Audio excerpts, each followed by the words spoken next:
Bonjour les petits gens. Alors aujourd'hui on est le 1er juillet 2021 et je vous fais une rétrospective sur juin 2021 sur la saison. Alors il faut savoir qu'on a à peu près passé alors moi 2 heures au jardin et mon conjoint 1 heure, donc 3 heures en juin. D'ailleurs ça se voit, on n'arrive pas à passer la tondeuse et autres. On a fait 2 arrosages de 30 minutes, donc c'était plutôt en début juin parce que là on n'arrête pas d'enchaîner la pluie, donc voilà. Et 1 heure à peu près d'entretien, et après bon, semi-plantation, il restait 2-3 trucs à faire mais pas grand chose. En termes de récolte, on a eu pas mal de fraises, c'était un peu en retard mais on en a eu quand même. Mais surtout des fraises des bois, on en a eu 230 ou 240, quelque chose du genre, même 250 fraises des bois. Alors les fraises des bois sont pas énormes, hein, mais 250 sur 3 pieds, on est impressionné. Par contre les autres fraises on n'en a pas eu tant que ça, on a eu 25 gariguettes, une dizaine de tomates surprises des marchés et 6 magnum, donc très peu de magnum cette année, elles sont toutes au fond, je vous montrerai tout à l'heure. On a eu autant de pois mange-tout que l'année dernière, à savoir 550 grammes. Et donc en fait, pourtant j'en avais planté plus de pieds, donc une année un peu bof bof. Mais il faut savoir que j'ai quand même on a gardé beaucoup de gousses pour les graines. Donc en fait, si on compte plus les gousses pour les graines, on devrait être à peu près le double. Je dis à peu près. Hein.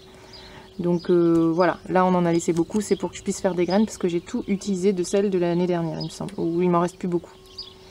Et on a récolté des patates douces. Alors ça c'est la petite anecdote rigolote, parce qu'en fait c'est des patates douces qui sont issues de l'intérieur, qui avaient poussé dans des pots. Donc dans notre pot, en intérieur, on a eu des patates douces. On en a eu 80 grammes, hein, on a eu des toutes petites, mais voilà, c'était pas prévu. Et puis dans les nouveautés aussi, on a les framboises, qui ont donné dès la première année de pousse, les framboisiers qui sont là-bas. Et on a eu aussi, ah ben oui, et les fèves bien sûr, bon, on en a eu 600 grammes, pas grand-chose. Beaucoup de fèves étaient abîmées, on a eu des attaques de pucerons qui ont mis du temps à se résorber avec les coccinelles, mais ça a fini par se résorber. Et puis, ouais, bon, les fèves après, c'était un essai pour cette année, j'en ferai plus l'année prochaine. Bon, et puis là, bah, je vais vous faire un petit tour du jardin, pour vous montrer où ça en va, où ça en est. Alors, il faut savoir que moi, c'est toujours pareil, hein, j'aime pas tout ce qui est carré, donc c'est un peu le bazar, donc je vais vous dire globalement ce qu'il y a, mais il y a toujours un peu de tout partout. Là, c'est les carottes de l'année dernière qui sont montées en graines. Là, j'ai refait des haricots verts récemment. Basilic, de l'oseille ici, là. J'ai coupé les hampes des blettes très récemment parce que je voulais pas trop que les salades soient au soleil, et d'ailleurs ça faisait de l'ombre aux haricots verts, c'était pas plus mal. Mais bon, comme il pleuvait beaucoup et qu'il y avait beaucoup de nuages, je me suis dit que c'était pas forcément un problème. Après là c'est la première éclaircie, hein, faut savoir. Ça je laisse parce que ça fait, alors c'est de la molène blanc bouillon il me semble. Si je dis pas de bêtises, et donc en fait c'est parce que j'ai mis le yacon derrière, c'est pour qu'il soit un peu à l'ombre, donc je le laisse pousser, il n'y a pas de souci, moi ça me gêne pas, tout ce qui pousse au potager en hauteur et qui fait de l'ombre, je prends. J'ai laissé quelques tiges monter en graines, alors là je les laisse vraiment monter en graines, je sais pas quand est-ce que c'est bon, faudrait que je me renseigne. J'en ai laissé 3-4, ceux qui ont le mieux donné en fait, j'ai gardé les blettes, les pieds de blettes qui ont le mieux donné. Donc là c'est la fin des fèves, faudra que je les rabatte, mais regardez, avec le temps qu'il fait, il y en a qui sont repartis et qui ont refait des fleurs. Alors c'est pour ça que je les ai pas rabattues tout de suite. Je me dis que si je peux en avoir plus, tant mieux. Mais s'il se remet à faire chaud d'un coup, elles vont cramer de toute façon. Les tomates, ça démarre à peine. Je suis très en retard par rapport à l'année dernière sur les tomates. Il y en a certains qui sont assez hauts quand même, comme notamment celui-là là-bas. Mais globalement, je trouve que c'est pas top. On retrouve aussi des poires de terre, des yacon.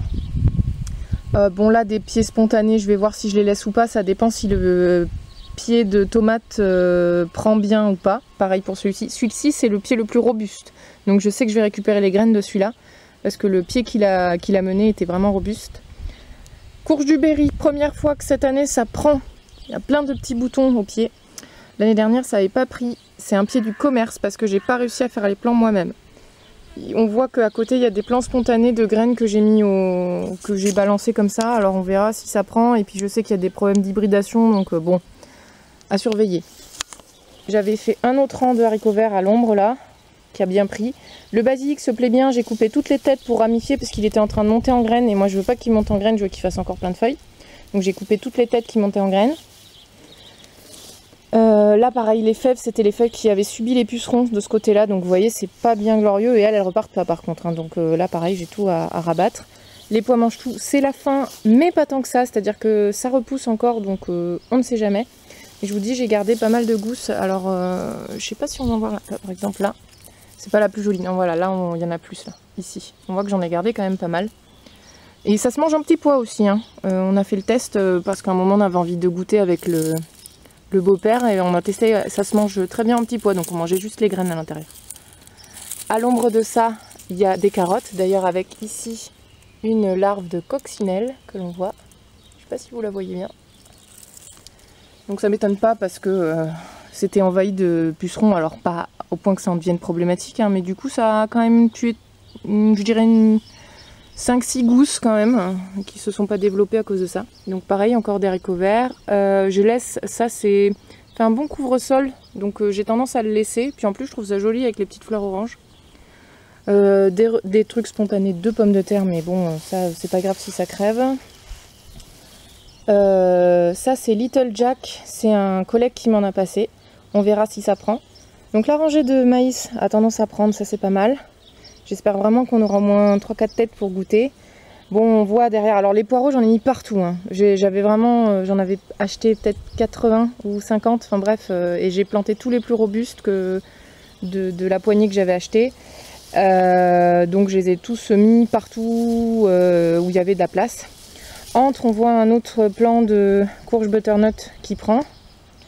Des semis spontanés de tomates que je laisse parce que je me dis qu'à l'ombre, qu'avec les maïs, ça gênera pas trop. Là, il y en a qui n'ont pas pris. On voit qu'il y a un trou, donc est-ce que je mets quelque chose à voir. Donc là, quelques pieds de blettes que je garde parce que celles-là, c'était des blettes pourpres. Et j'aimais bien la couleur. Au pied, on a les patates qui ont du mal à se développer, plus de mal que là-bas. Là-bas, elles sont plus hautes. Bon, le bassin se porte plutôt bien, c'est très agréable d'avoir un petit bassin comme ça. On a remis la caméra pour essayer de vous faire une vidéo pour vous montrer à quel point c'est important pour la biodiversité. On a déjà quelques belles images. Et surtout, dans le fond du jardin là-bas, on a vu un bébé hérisson. Je vous mettrai des encarts de photos et je vous mettrai la vidéo, sans doute une vidéo à part sur la biodiversité.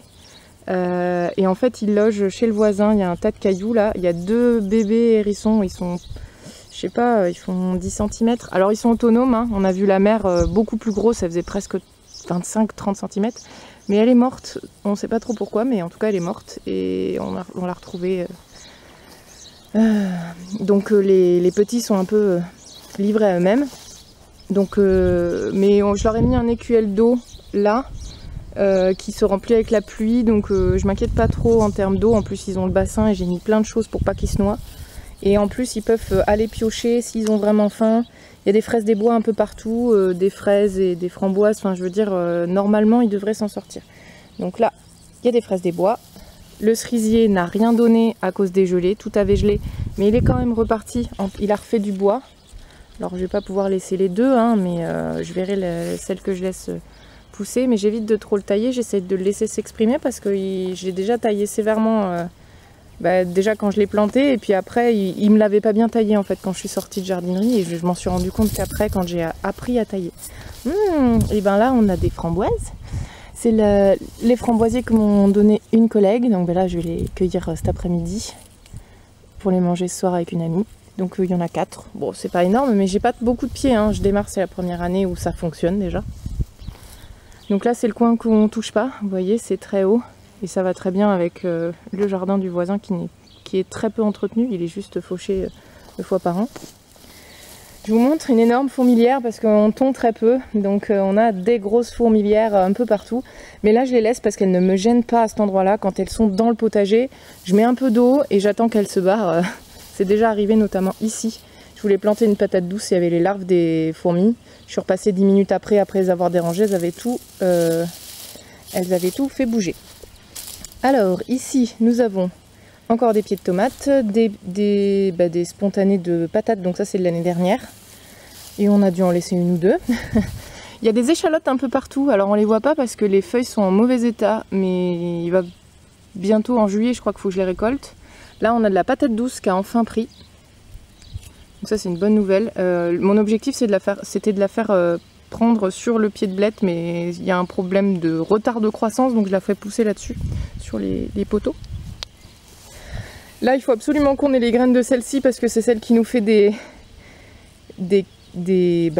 côtes de blettes très abondantes, très grosses. Elles font la largeur de la main, donc il faut absolument qu'on récupère les graines. Là j'en ai loupé une pour les fourmis, mais elles se sont installées pas loin, donc ça m'étonne pas que les fourmis les mangent. Ça c'est des surprises des marchés. Là j'ai à nouveau des poireaux. Là j'ai le seul pied de haricots verts que j'avais fait en pot, en godet intérieur, qui a pris. Donc il était très en avance, mais vous voyez, ça file, c'était trop long.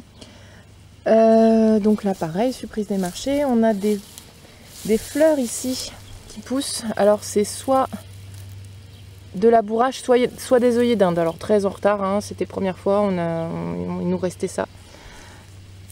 Là on a semé des navets hâtifs, des radis, alors je sais pas ce que c'est, et puis on a peut-être semé d'autres trucs. Faut savoir qu'on a écoulé les stocks de graines parce qu'on n'avait pas envie de les écouler sur 3 ans.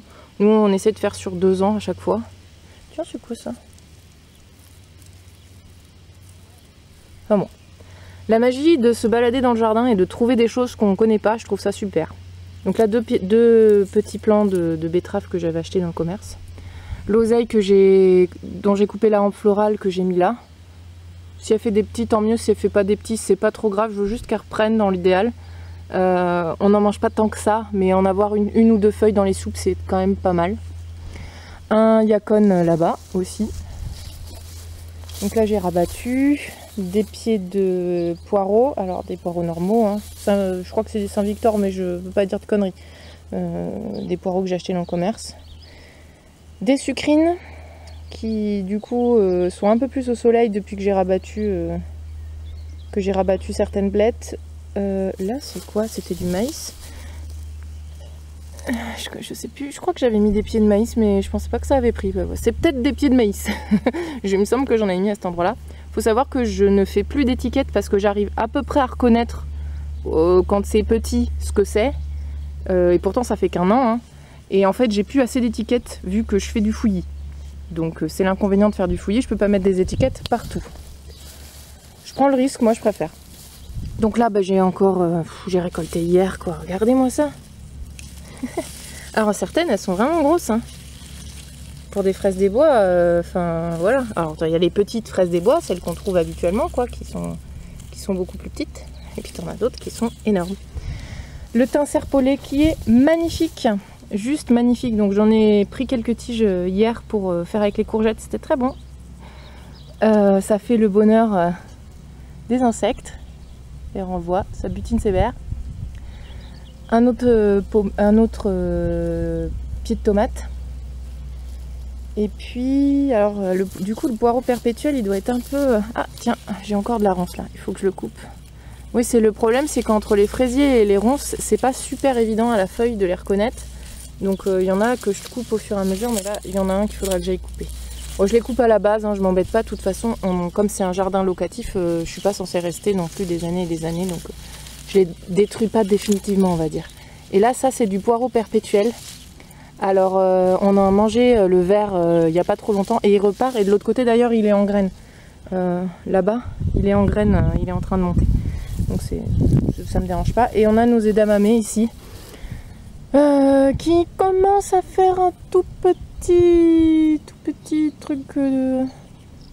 tout petit bouton de fleurs. Peut-être qu'on aura 1 ou 2 gousses d'edamame, mais à mon avis, j'aurai pas de graines pour refaire l'année prochaine. Voilà. Donc là-bas, toujours fraisier, framboisier. Framboisier, certains sont repartis à la base, mais ils donnent pas cette année, je pense pas. Et les gariguettes, elles ont donné, et les maras des bois cette année ont quasi rien donné. Donc voilà, moi je laisse les fleurs, hein. On avait fait de la prairie fleurie, donc on a pas mal de fleurs. Et à un moment, toute la prairie, oui on peut parler de prairie presque, était en fleurs, c'était des fleurs de trèfle. Tout, c'était parsemé partout. Et alors là, les butineurs, les abeilles et autres, c'était la folie. Donc là, une carotte. Alors notre fameux pané géant, qui ressemble à une station spatiale à insectes, c'est assez impressionnant. Donc on a des guêpes, des grandes, des petites, des punaises, des trucs que je connais pas. Là, il y a des trucs que je connais pas du tout. Là, le truc allongé, on en a pas mal. Enfin, c'est impressionnant. Ça grouille de partout et ça fait de l'ombre. Donc au pied, on a plein de choses qui poussent. Là, on a le yacon qui aime pas trop, qui à mon avis, mi-ombre, ça lui convient bien. On a les patates douces et on en a de la patate douce, ça y est, qui commence à grimper dedans. Donc ça, c'est bien. Parce que je vais pas le rabattre, hein. Le pané là, de toute façon, je vais pas le récolter. Je vais récupérer sans doute les fleurs, les graines, mais je le rabats pas. L'objectif, c'est qu'il serve de tuteur et d'ombre au reste. Des salades, des poireaux, betteraves, tomates cerises, surtout sur cette parcelle. Là, j'ai laissé parce que ça fait un peu d'ombre au basilic, qui d'ailleurs les gastéropodes en profitent, mais c'est pas grave. Et donc là, bah, pareil, la fin des pois mange tout de ce côté-là. Pas grand chose en plus. Et on a fait des carottes, des semis de carottes. Alors là, ici ça prend. Là, je sais plus ce qu'on avait fait. On avait fait des semis de quelque chose. Alors pareil, là j'ai pas noté. Ça m'apprendra, mais on verra si ça prend. Là, on avait fait quelque chose, mais ça prend pas. C'est trop soleil, ça crame. Et par contre, regardez, à l'ombre du pané, ça prend. Donc en fait, ici le souci, c'est qu'il y a trop de soleil. Tout ce qui fait de l'ombre, c'est bon. Donc c'est pour ça que le fouillis dans ce potager là, il est nécessaire. Je peux pas faire un rang de carottes, le soleil il brûle trop en fait. Si le rang de carottes il est pas à l'ombre, ça prend pas. Ou alors il faudrait que je passe tous les jours pour arroser. Sachant que là, tous ces semis là, j'ai arrosé les 3 premiers jours. Puis après j'ai laissé se débrouiller, de toute façon il a plu. Ensuite, ici, le cerisier, je viens de le rempoter parce que je me suis rendu compte que les racines atteignaient le pot et c'est pas l'objectif. L'objectif, c'est qu'il puisse se développer tranquillement pendant 1 an et demi, le temps qu'on l'amène au terrain. L'abricotier, il est plutôt pas mal. Alors, il n'a pas beaucoup grandi, mais je l'ai rempoté quand même dans un pot plus grand cette année, donc on va voir. Le figuier est bien reparti, mais on n'aura sans doute pas de figues. Il va nous faire que du bois cette année parce qu'il avait tout gelé avec les gelées. Ok, plus de feuilles. Là, il y a quelque chose qui pousse. Est-ce que c'est le guénier du Canada que j'ai planté? Je ne sais pas. Je ne sais pas du tout. Est-ce que c'est une graine perdue? Sans doute. Mais on va voir. Mon euchère se porte bien. Et donc voilà où en est le jardin. J'ai pas prévu de planter d'autres choses juillet-août. Je crois pas. Je sais qu'on a ressemé de la prairie fleurie partout et du gazon partout dans le jardin. Comme d'habitude, je dirais 90% seront mangés par les oiseaux, et s'il y a 10% qui peut ne pas être mangé et 5% qui peut fleurir, ce sera déjà pas mal. Je prévois pas du rendement là-dedans, c'est pas grave. On a énormément d'oiseaux. Le matin, on a une vingtaine d'oiseaux constamment au jardin. Et on a beaucoup d'insectes. Et maintenant, on se rend compte qu'on a aussi des petits mammifères comme des hérissons, donc on est super contents. Voilà, on voit une demoiselle sur la terrasse. Donc on a pas mal de biodiversité et ça fait plaisir. Vraiment, ça fait plaisir. Il nous manque juste des grenouilles. Cette année, on n'en a pas. Grenouilles et lézards. Ici, c'est les grands absents, c'est les lézards. Alors il faudrait peut-être que je mette des tas de pierres. Si vous avez des astuces, n'hésitez pas à les mettre en commentaire. Si j'ai une petite astuce à vous partager pour le basilic. J'ai fait des tests.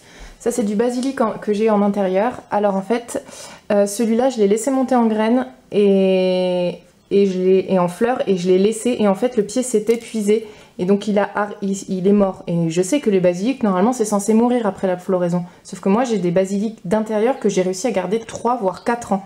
Et en fait, j'avais pas compris pourquoi. Et maintenant, j'ai compris, c'est que ceux-là, j'ai coupé les hampes florales avant qu'elles montent à graines.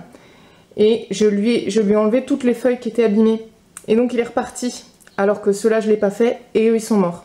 Donc peut-être à tester de votre côté, si vous voulez garder le basilic d'une année sur l'autre, c'est de ne pas laisser les grandes hampes florales, parce que d'habitude il y en a plusieurs, de les couper. Donc là ce que je vais faire, je vais les laisser fleurir parce qu'il faut qu'il fasse son cycle naturel.